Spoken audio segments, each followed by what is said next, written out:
Hey troops, Roy from the Geeks Adventures. Woohoo! Broadcasting from the set of Lovecraft Wars or whatever heck I can think of working on.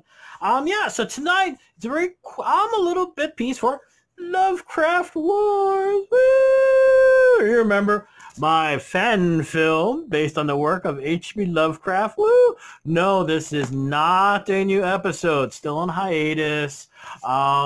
Thinking of stuff also known as I'm tired. I need a break. That doesn't mean I'm not going to build stuff because that's the fun part. Woo! Anyway, so if you recall, I mentioned one of the things I was thinking of doing was the next part of Lovecraft Wars is introducing Hastur. Well, I may have mentioned this off and on, but Hastur is being played by my Bobbit Worm miniature robot thing. Yeah, I'm cheating. Okay, look, it's painted gold. See, get it? Gold, Yellow King, yada, yada, yada. Look, yes, I'm taking dramatic license. Yeah, I can do that. Ha! Well, let's think the build. So anyway, in the whole story in the second chapter, trying to figure out, okay, Cthulhu is going to be the major thing, but Hastur also has a part in this.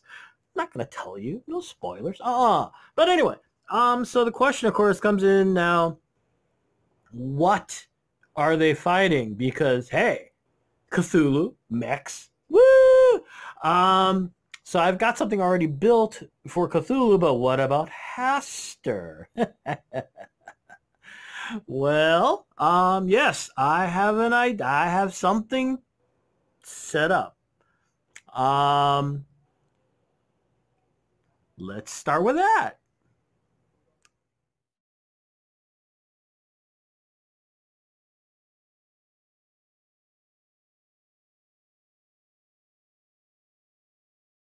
So yes, it started as a Matchbox. I think that's a Skybuster VTOL transport thing, which slowly became this giant monstery thing because I've been using mechs this whole time. I'm like, let's do something different.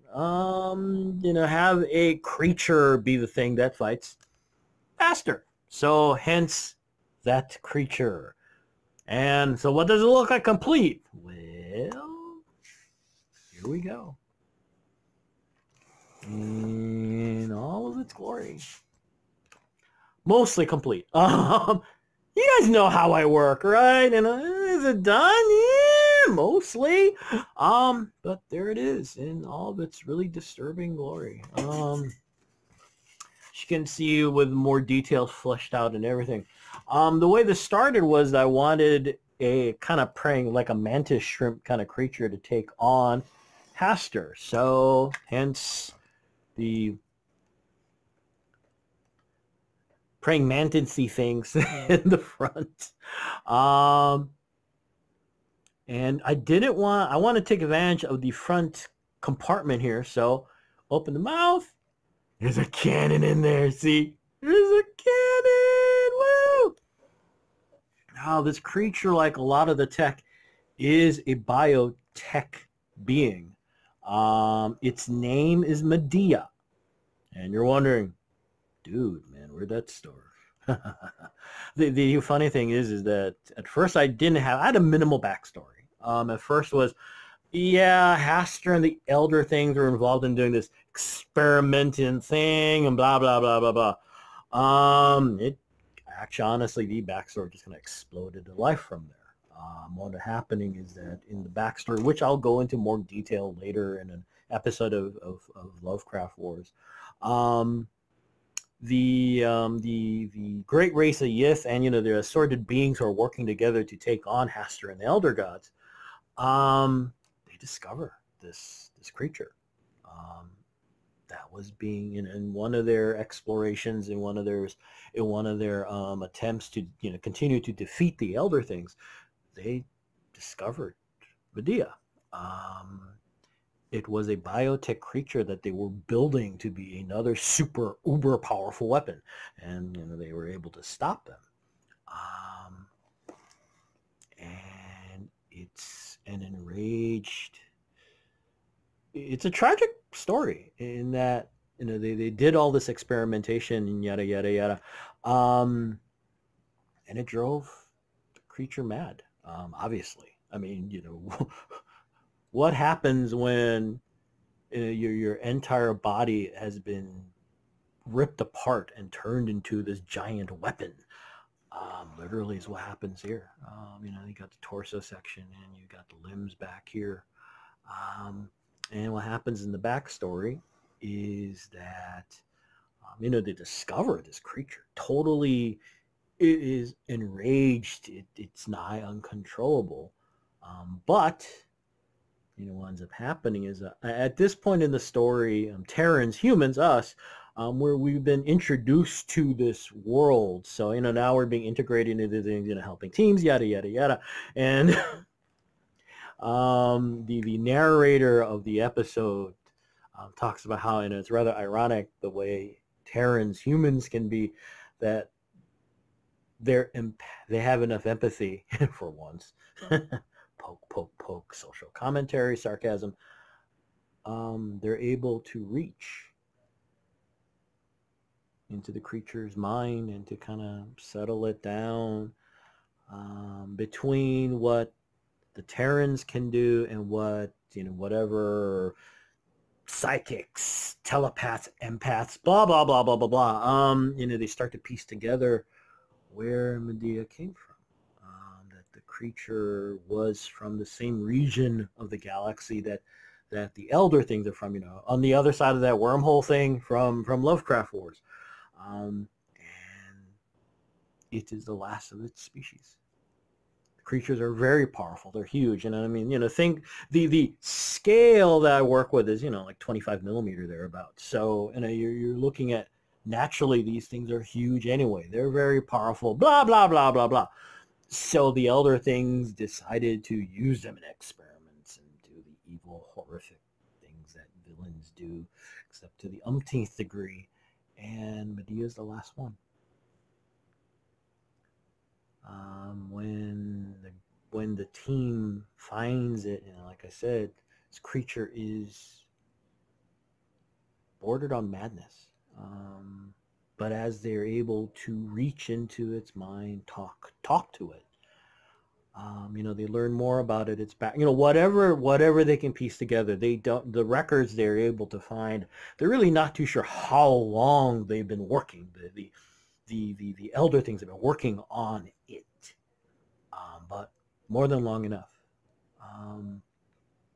They're able to get bits and pieces. They're able to funnel through the haze of rage and get bits and pieces about its background and everything, and they're able to reach it and communicate with it.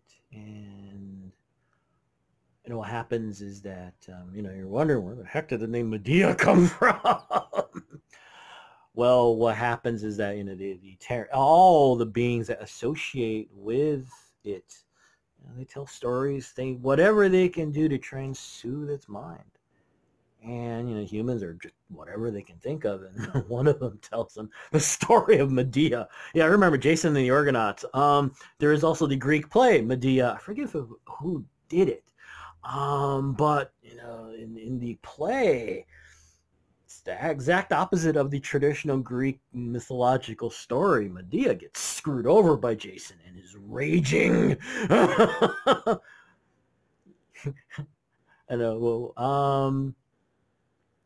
Seeking pure vengeance after getting screwed over by Jason. And as time passes, everyone associated with it and goes, "Do you want us to call you?" And it chooses Medea as its name.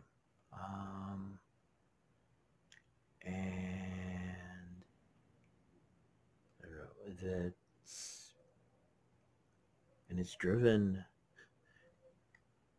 by vengeance after everything that Hastur and the elder things have done.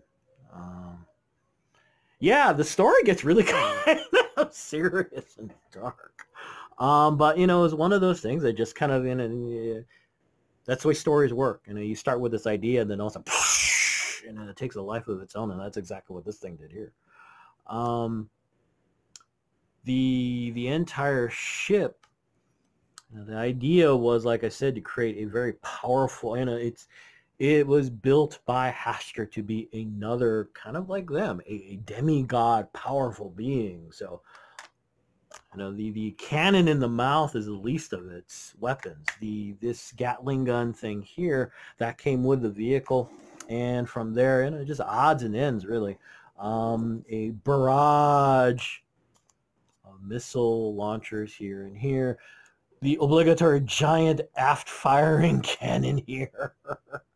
And like I said, it's going for a mantis shrimp kind of thing. So we got the two giant claw things here. And from there, all sorts of bells and whistles, and a giant sensory pack here with stuff that moves around because you want motion. You want something cool. More sensors here. And also keeping with the idea that this is biotech, that this is that insanity that the elder things use to enslave other beings. You got bits of the funky biological goop, as I'm calling it, that I add like on Azathoth. So we got a little bit here, you got a little bit of it here, so on and so forth. And because Medea is tech based on the elder things, etc., etc., the blue crystal as a power source is here, and there's also another one down here as well. So there it is. And no, it hasn't been painted yet. I'm still kind of letting it cook a little bit. Right now, this is complete. The base is there. The obvious details I want to add to it, like weapon systems, sensors, all that stuff is done. Now at this point is the futz around with it, let it sit, see what other things pop in my brain, or if I eventually go, now we're done. So there you go. That is Medea. It is going to be the great adversary for, and honestly, I can't wait. Like I said, the backstory just kind of took a life of its own. So it's really very, right now you're going, that's kind of heavy, man. Like, it happens. So it'll be interesting to see how all this integrates with everything with Cthulhu that I'm trying to think of, blah, blah, blah, blah, blah. But anyway, that's way down the pipe. But for now, this is, so this is, pew, pew, pew, pew, anyway, so there you go. It's getting late. I'm getting tired and burned out. So there you go. Like I said, it is a very brief update for Lovecraft Wars. It's there, something that I'm still thinking about, etc., etc. Something that will,